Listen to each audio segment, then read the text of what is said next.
नमस्कार, शाम के 7 बज चुके हैं। आपके साथ मैं हूं नलिनी पांडे। शाम 7 बजे की तमाम 7 बड़ी खबरों की जल्दी से शुरुआत करेंगे।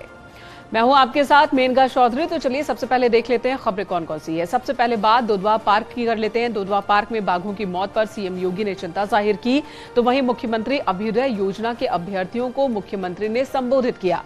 अतीक की जमीन पर बने फ्लैट का आवंटन भी किया गया मुख्यमंत्री की ओर से। जीवा मर्डर के आरोपी विजय यादव ने अपने गुनाह कबूल कर लिए हैं। तो गाजियाबाद में गेमिंग धर्मांतरण केस में शहनवाज की तलाश तेज हो गई है। हापुड़ में मंदिर परिसर में नमाज पर लोगों में आक्रोश है।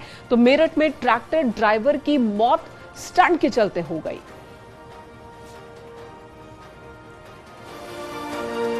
और चलिए सबसे पहले बड़ी खबर आपको बता दें। लखनऊ में सीएम योगी ने मुख्यमंत्री अभ्युदय योजना कार्यक्रम के तहत निःशुल्क कोचिंग के सेवा आयोग में चयनित अभ्यर्थियों का सम्मान किया है और इस दौरान मौजूद लोगों को सीएम योगी ने संबोधित भी किया।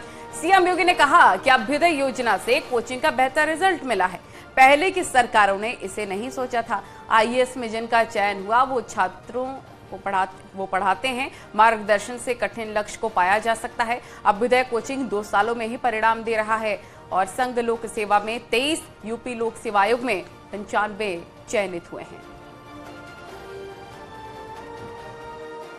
पहली बार यह उत्तर प्रदेश से यूपीएससी में अभ्युदय कोचिंग से जिन लोगों ने मार्गदर्शन लिया, ऐसे 23 से 24 अभ्यर्थियों का चयन होना, यूपी पब्लिक सर्विस कमीशन में यह संख्या लगभग 100 के आसपास आना, यह एक बहुत सकारात्मक पहल है।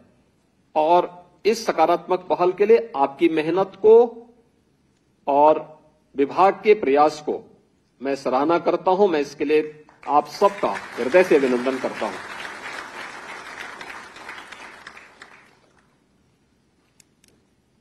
भारतीय मनीषा ने हमेशा इस बात को कहा है और इस बात को माना है, अयोग्यो पुरुषो नास्ति योजकः तत्र दुर्लभः।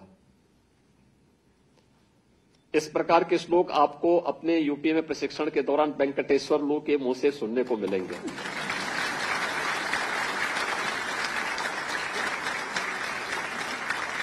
हमारे प्रमुख सचिव परिवहन भी हैं और साथ साथ एक आचार्य के रूप में वह बहुत अच्छा उपदेश भी करते हैं। मेरे लिए और भी प्रसन्नता का विषय है कि जनजातीय क्षेत्रों में जो हमारे एकलव्य विद्यालय हैं, उनसे जुड़े हुए छात्रों का चयन नीट या आईआईटी, जेईई या अन्य प्रतियोगी परीक्षाओं में हो रहा है। अभी हमने यहां पर उनमें से कुछ छात्रों को भी यहां पे सम्मानित किया है। कोई पूछता ही नहीं था, लोग ये मानते थे जैसे कुछ है ही नहीं है। सरकार की मंशा साफ थी, उनको भी आगे बढ़ने का मौका मिलना चाहिए। समानता के जिस अवसर की बात सीएसयू अरुण जी कह रहे थे, बाबा साहब का सपना साकार होगा कैसे? अगर हम अवसर नहीं देंगे, उन्हें प्रोत्साहित नहीं करेंगे, उस प्रकार का मंच नहीं देंगे, तो कैसे बढ़ेगा? लेकिन आज ये सभी कुछ शासन के स्तर पर पूर्व निर्धारित कार्यक्रमों के अनुसार आगे बढ़ रहा है। अनेक योजनाएं हैं समाज कल्याण विभाग के माध्यम से जो संचालित हो रही हैं। इन योजनाओं के बारे में जागरूकता पैदा करना, कार्यक्रमों को आगे बढ़ाना और फिर निर्धारित समय के अनुरूप उसको अगर हम सफलता की एक नई ऊंचाइयों तक पहुंचाते हैं तो अपने आप में यशस्वी होता है। और मुझे प्रसन्नता है कि कोविड कालखंड में जिस अभ्युदय कोचिंग संस्थान को 2021 में बसंत पंचमी के दिन हमने प्रारंभ किया था, वह आज मात्र 2-2.5 वर्ष के अंदर ही अपना परिणाम देता हुआ दिखाई दे रहा है। और 2 वर्ष के अंदर यह परिणाम एक बहुत सकारात्मक परिणाम है।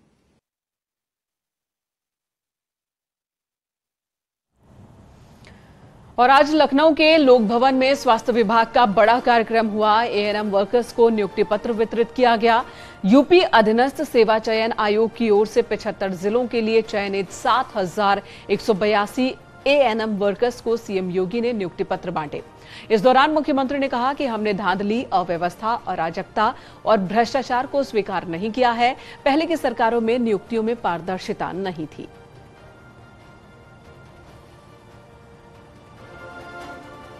में 25 करोड़ की आबादी का राज्य है और उस चयन की प्रक्रिया में कुछ न कुछ विघ्न बाधा लोग डालने का प्रयास करते हैं, लेकिन विगत 5-6 वर्ष के अंदर आपने देखा होगा कि किसी भी चयन की प्रक्रिया में हम लोगों ने किसी भी प्रकार की धांधली या अव्यवस्था या अराजकता या भ्रष्टाचार को किसी भी स्थिति में स्वीकार नहीं किया है। इन भर्ती की प्रक्रिया को पूरी पारदर्शी तरीके के साथ प्रदेश के अंदर संपन्न करते हुए अब तक लगभग 6 लाख भर्ती की प्रक्रिया को हम पूरा करने जा रहे हैं। प्रदेश के नौजवानों को सरकारी नौकरी में व्यवस्था प्रदेश के अंदर दी जा रही है और उस व्यवस्था के अंतर्गत कहीं भी किसी को उंगली उठाने का अवसर नहीं प्राप्त हुआ।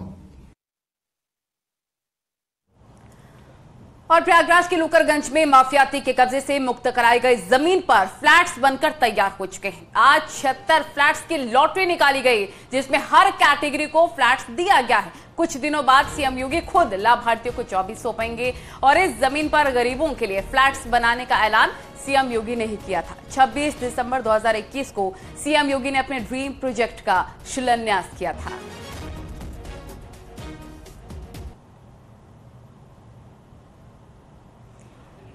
तो सीएम योगी ने फ्लैट्स का शिलान्यास किया है और जो भी अतीक के द्वारा कब्जाई गई जमीन थी, ये साफ तौर पर ऐलान सीएम योगी आदित्यनाथ ने किया था कि माफियाओं से मुक्त कराई गई जमीन, उनसे कब्जाई गई जमीन को गरीबों तक पहुंचाया जाएगा और अब जल्दी ही उनको चाबी भी सौंपने वाले हैं सीएम योगी आदित्यनाथ, क्योंकि फ्लैट्स बनकर तैयार हो चुके हैं।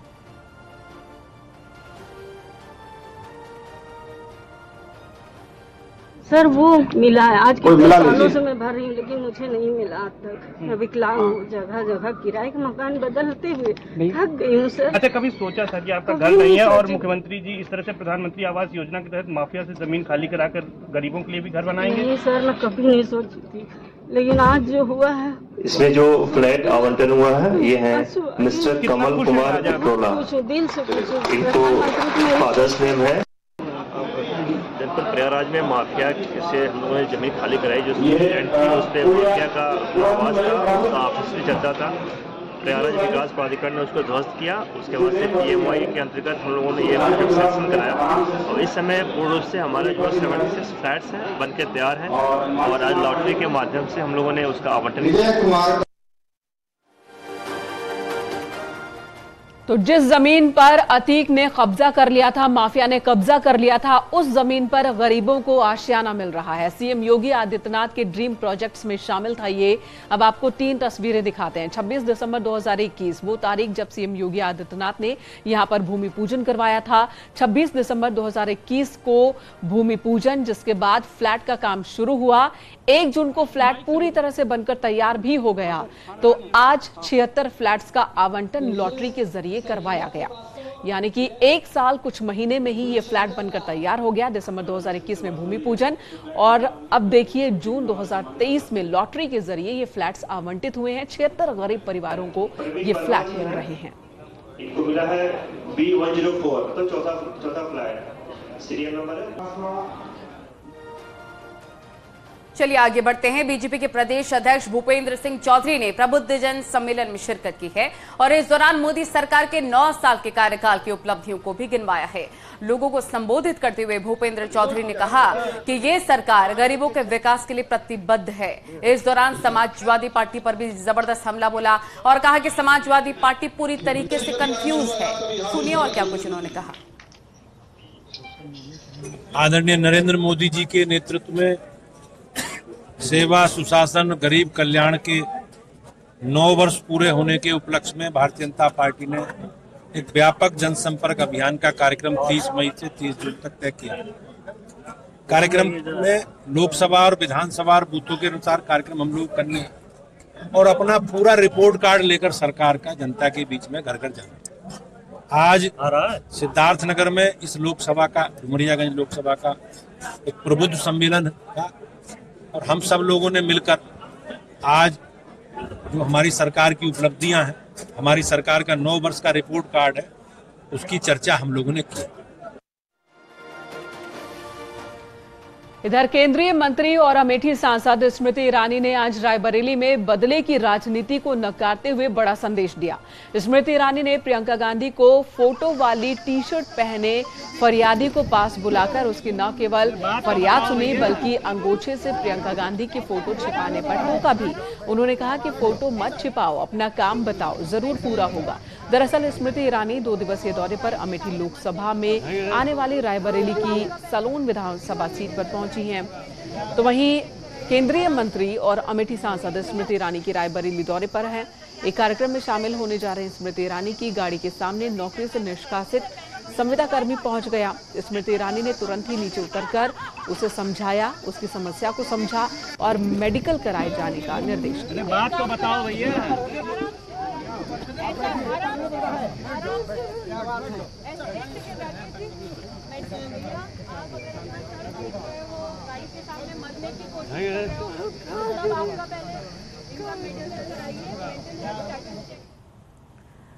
और वहीं कांग्रेस संगठन में फेरबदल को लेकर दिल्ली में पार्टी में मंथन चल रहा है। सूत्रों के मुताबिक प्रियंका गांधी को पार्टी में एक बड़ी जिम्मेदारी मिल सकती है और किसी और को उत्तर प्रदेश में कांग्रेस का प्रभारी बनाया जा सकता है। आपको बता दें कि प्रियंका गांधी अभी उत्तर प्रदेश की प्रभारी हैं।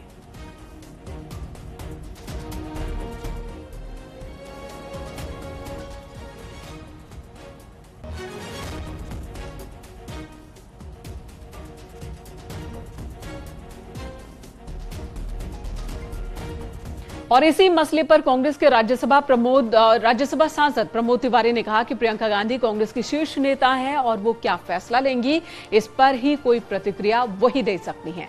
प्रमोद तिवारी ने कहा कि प्रियंका का जो भी फैसला होगा कांग्रेस कार्यकर्ताओं को वो मंजूर होगा। देखिए, वो हमारे सर्वोच्च नेतृत्व में शामिल है। प्रियंका गांधी क्या निर्णय करेंगी इस पर सिर्फ वही प्रतिक्रिया दे सकती हैं, वही बता सकती हैं। मेरे जानकारी में किसी स्तर पर ऐसा कोई प्रस्ताव विचाराधीन नहीं है या दिया गया हो कि जिसमें ऐसा कहा जा रहा हो कि वो लोकसभा का चुनाव नहीं लड़ेंगे, पर उनका जो भी निर्णय होगा हर किसी को सुरक्षित परिवार से कोई भी कहीं से देश भर में लड़ेगा तो वो प्रचंड बहुमत से जीतेगा। हमने देख लिया, सोनिया जी का, इंदिरा जी का, सबका प्रमाण सामने है, राहुल जी का। प्रियंका जी चुनाव लड़ेंगी, कहां से लड़ेंगी, इस सारी बातों का जवाब सिर्फ कोई दे सकता है, तो ये प्रियंका गांधी जी का निर्णय ही दे सकता है। आगे बढ़ते हैं। मऊ में निजी कार्यक्रम में पहुंचे परिवहन मंत्री दयाशंकर सिंह ने अखिलेश यादव पर जबरदस्त हमला बोलते हुए कहा कि अखिलेश यादव को विरासत में कुर्सी मिली थी लेकिन संभल नहीं पाई और पिछले लोकसभा में बसपा और सपा दोनों गठबंधन किए थे लेकिन मोदी जी को हिला तक नहीं पाए और आने वाले 24 के चुनावों में भी फिर से योगी मोदी जी को प्रधानमंत्री बनाया जाएगा।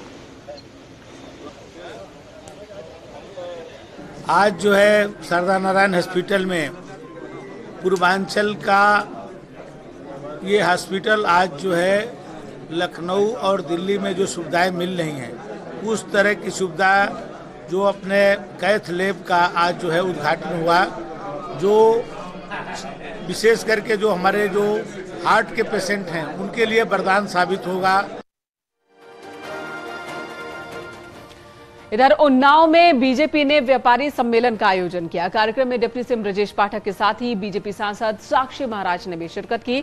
Deputy CM Brajesh Pathak Samajwadi party पर तंज कसते हुए उन्होंने कहा कि सपा सरकार में बेसिक शिक्षा के स्कूलों में भूसा और तबेले बनाकर छोड़ दिया गया था। समाजवादी पार्टी अपने गिरमा में झांके, ये भी कहा उन्होंने।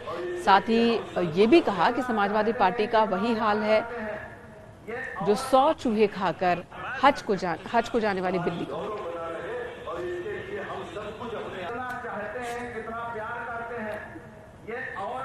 आप एक काम करिएगा, अभी हम ग्लोबल इन्वेस्टर समिट के बाद ग्राउंड ब्रेकिंग सेरेमनी में जा रहे हैं। जैसे ही हमारा महाजनसभा पर बनेगा तो आधे से अधिक हम ग्राउंड ब्रेकिंग सेरेमनी में सबको उनका शिलान्यास करेंगे, उनकी फैक्ट्रियों का। इसके बाद फिर उद्घाटन भी होगा। आगे बढ़ते हैं। गाजियाबाद में गेम ऐप से धर्मांतरण का मामले में आरोपी शाहनवाज उर्फ बद्दू का बैंक अकाउंट सीज कर दिया गया है। गाजियाबाद पुलिस ने बद्दू का अकाउंट सीज किया है। वहीं आरोपी शाहनवाज उर्फ बद्दू की मां मुमताज खान का पुलिस ने बयान भी दर्ज किया है। मुंबई में गाजियाबाद पुलिस ने बयान दर्ज किया और पुलिस ने मुमताज से उसके छोटे बेटे शाहनवाज के बारे में जानकारी मांगी है। शाहनवाज कहां जाता है, किससे मिलता है, इसकी भी जानकारी ली है। शाहनवाज की हर लोकेशन के बारे में भी पूछा है। कौन कौन रिश्तेदार हैं, कहां कहां रहते हैं, इस बारे में भी पुलिस ने पूछा। परिवार के बाकी बच्चों के बारे में भी पूछा। हालांकि कई सवालों के जवाब मुमताज से पुलिस को नहीं मिले। वहीं सूत्रों के हवाले से खबर है कि बद्दू सरेंडर करने की फिराक में है। महाराष्ट्र या उत्तर प्रदेश के कोर्ट में शाहनवाज उर्फ बद्दू सरेंडर करने की फिराक में है। बद्दू ने गाजियाबाद और इलाहाबाद हाई कोर्ट में सरेंडर के लिए स्थानीय लोगों से मदद भी ली थी, लेकिन वो सरेंडर नहीं कर सका।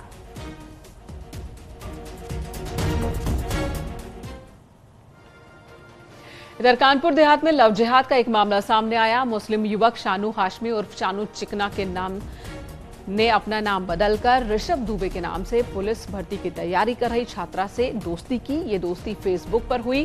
तकरीबन 4 साल तक चैटिंग होती रही। 2 साल पहले दोनों की मुलाकात हुई थी। तब छात्रा को ऋषभ दुबे की हकीकत यानी कि वो एक मुस्लिम है ये पता चला, जिसके बाद छात्रा ने दोस्ती तोड़ ली। मगर ऋषभ दुबे बना शानू हाशमी छात्राओं को परेशान करता रहा, धर्म परिवर्तन और निकाह का दबाव बनाता रहा। उसके परिवार और उसे जान से मारने की धमकी भी दी।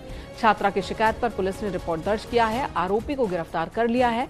मामला संदलपुर चौकी क्षेत्र के हवासपुर गांव का है। दिनांक 8 जून 2023 को थाना मंगलपुर जनपद कानपुर देहात की रहने वाली एक वादिया के द्वारा थाने में तहरीर दिया गया, जिसमें उसके द्वारा बताया गया कि एक व्यक्ति द्वारा फर्जी नाम से फ्रेंड रिक्वेस्ट भेजा गया था और उसके साथ वह अभद्र चैटिंग करता था। धन परिवर्तन कर निकाह करने की धमकी देने लगा और उसके मना करने के बाद उसने कहा जान से मारने की भी धमकी दिया। उस तहरीर के आधार पर सुसंगत धाराओं में उसके खिलाफ मुकदमा दर्ज करने के पश्चात थाना प्रभारी मंगलपुर के नेतृत्व में उसकी तत्काल गिरफ्तारी हेतु टीम गठित किया गया, जिसे आज ही गिरफ्तार कर लिया गया है। खबरें और भी हैं, लेकिन यहां रुकना होगा एक छोटे से ब्रेक के लिए। तुरंत लौटेंगे, बने रहे हमारे साथ।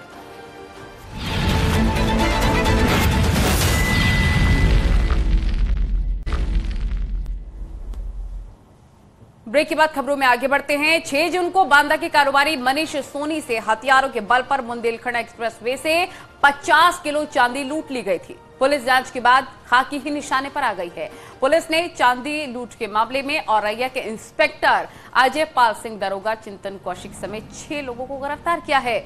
लूटी गई 50 किलो चांदी इंस्पेक्टर के आवास से बरामद की गई है। साथ ही एक राइफल, एक बंदूक और एक स्कॉर्पियो कार भी बरामद हुई है। इस मामले में इंस्पेक्टर अजय पाल सिंह, दरोगा चिंतन कौशिक और हेड मोहर्रिर रामशंकर को निलंबित कर दिया गया है। इसके साथ ही फरार हेड कांस्टेबल मोहर्रिर रामशंकर की तलाश लगातार की जा रही है। 8 महीने पहले कारोबारी ने एक नौकर को निकाल दिया था। उसी ने ये पूरी साजिश रची थी, उसी ने ये पूरी प्लानिंग की थी।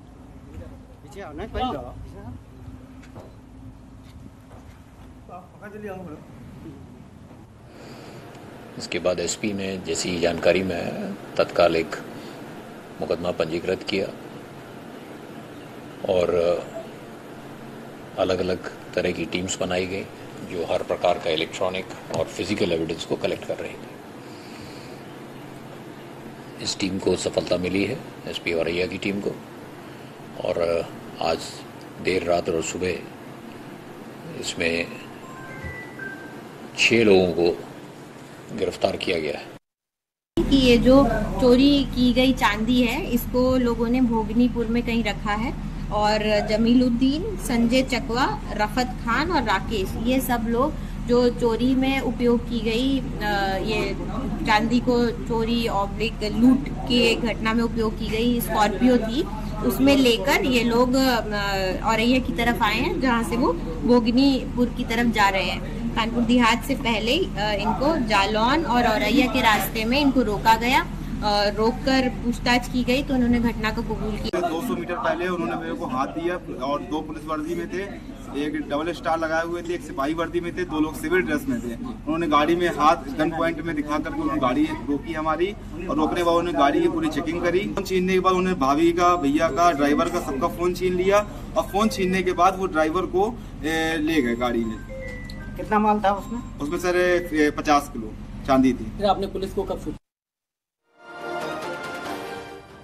और अगली खबर मेरठ से, जहां पर एक ट्रैक्टर ड्राइवर की मौत हो गई, जिसका वीडियो सामने आया है। और इस वीडियो में साफ साफ दिख रहा है कि ट्रैक्टर ड्राइवर की मौत स्टंट करने की वजह से गई है। जी हां, ड्राइवर की जान उस वक्त गई जब वो ट्रैक्टर से स्टंट कर रहा था। स्टंट करते वक्त ही ट्रैक्टर पलट गया। ट्रैक्टर से स्टंट करते ये वीडियो देखिए, वहां बड़ी संख्या में बच्चे भी मौजूद हैं, दूसरे लोग भी मौजूद हैं। खेत के बीच का ये वीडियो है। ट्रैक्टर चला रहा ये शख्स स्टंट कर रहा होता, तभी इसके नीचे दब जाता और उसकी जान चली जाती। और वहीं उन्नाव में सरकारी रोडवेज की बस की हैरान कर देने वाली तस्वीरें सामने आई हैं। इसमें ड्राइवर के पीछे बैठा यात्री कपड़े की रस्सी से गियर को पकड़कर बैठा दिख रहा है। किसी यात्री ने इसका वीडियो बनाकर वायरल कर दिया। ये बस रोडवेज की बताई जा रही है। इसका वीडियो सोशल मीडिया पर वायरल है। उन्नाव से बीघापुर से होते हुए रायबरेली जाने वाली बस का ये वीडियो है। न्यूज़ 18 वायरल वीडियो की पुष्टि नहीं करता। एक्सक्लूसिव तस्वीरें इस वक्त आप देख रहे हैं।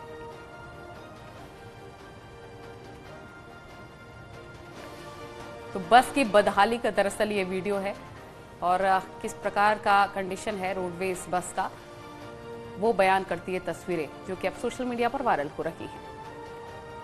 तो इससे पहले भी इस तरह की तस्वीरें सामने आती रही हैं रोडवेज बसों की खस्ता हालत को लेकर, जिसे अखिलेश यादव ने ट्वीट भी किया था। चलिए फिलहाल इस बुलेटिन में इतना ही, आगे बढ़ेंगे।